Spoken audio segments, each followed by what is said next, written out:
The ANC's National Executive Committee, lekgotla, is due to end tonight, with President Cyril Ramaphosa due to give a closing address at around 6 o'clock. The meeting has already seen the election of 20 members of a National Working Committee to join the 7 national officials. This may give us the first real assessment of Ramaphosa's power within the ANC. Rebone Tau is a political analyst and author of a book on the ANC Youth League. Rebone, good afternoon to you. The election of the National Working Committee, we look at the 20 people on it. What does this tell us about the balance of power in the ANC? Good afternoon, Stephen, and good afternoon to the viewers at home. This is clear that President Ramaphosa's faction is very strong within the National Executive Committee. And when you look at those 20 names, all of them, they come from the President Ramaphosa's faction. But when I spoke to some of the NEC members who were a bit disappointed that the President speaks about unity of the party, and when it comes to issues like the National Working Committee, people are looked along factional lines. It's not a process that actually gives confidence to the unity and renewal of the party.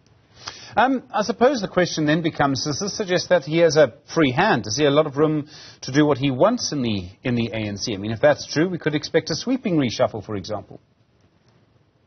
No, absolutely. One of the National Executive Committee member, indicated on Saturday that they even saw the list on Friday already, and it was clear. And when you look at that working committee, it's clear that there is going to be a serious reshuffle.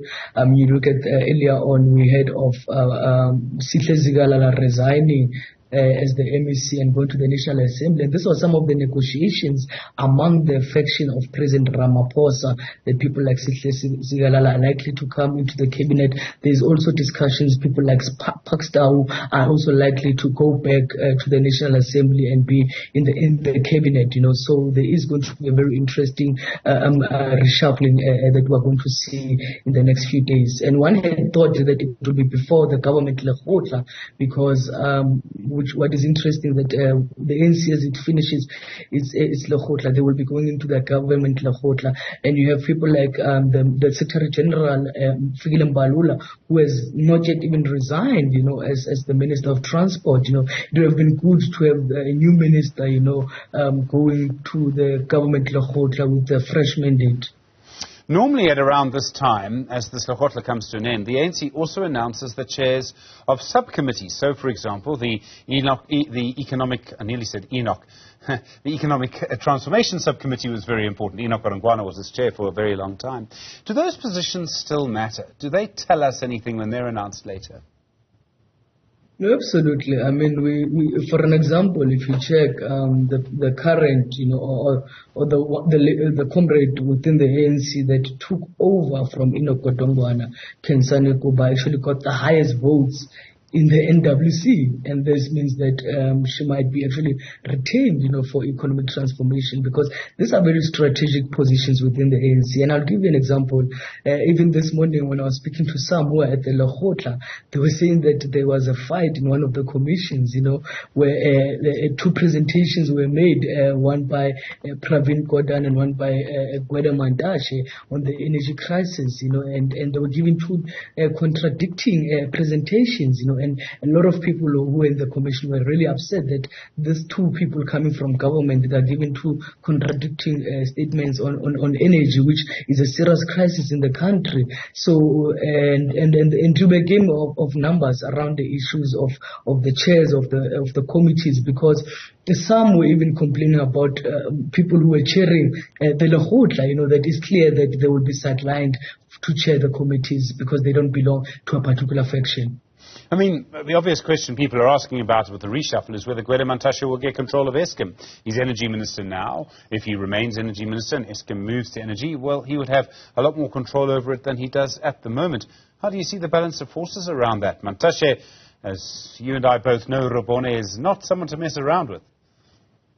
No, absolutely. I've also tried to do my own research, trying to check, because the issue is the president. Will he actually remove him, And from my analysis is that, the Phala issue is still hanging. And Gwede Mantashe still plays a very central role as the chair, of the national chair of the ANC, someone who would be chairing meetings during this term this term, until 2027. So the president has to really navigate very wisely, around Gwede Mantashe, because that man, even if he's been seen to be sidelined by some within that faction, he still also has his supporters within that faction, and he can then move with the other faction, if he does not find joy. So the president will have to really navigate it well. But by the look of things, it seems like Gwede will actually get what he wants, and he will not be removed, because what was very interesting recently, the likes of Derek Hanekom, who was very central in the going to December, in terms of even making pronouncement who will be elected as the SG or the TG. I remember when he tweeted around Mtumsini Ntuli that Mtumsini Ntuli will never be the Secretary General, Mbalula will emerge. He tweeted around Bejani Chauke that he'll never be the TG, and indeed Bejani did not become, the TG. And most recently, he even tweeted that President Ramaphosa should remove Gwede Mantashe. And I can tell you, during the march of the DA to the Tula House, when some within the ANC, were questioning that the DA seems to be attacking and having placards around Gwede Mantashe, you had the people like Stella Ndabeni on their Facebook account saying that actually this is Derek's work, because Derek is the one who wants him out. So it really shows that there's very divisions also within that within the president's faction. Rebone Tau, thanks very much indeed. Really do appreciate it. Analyst and author.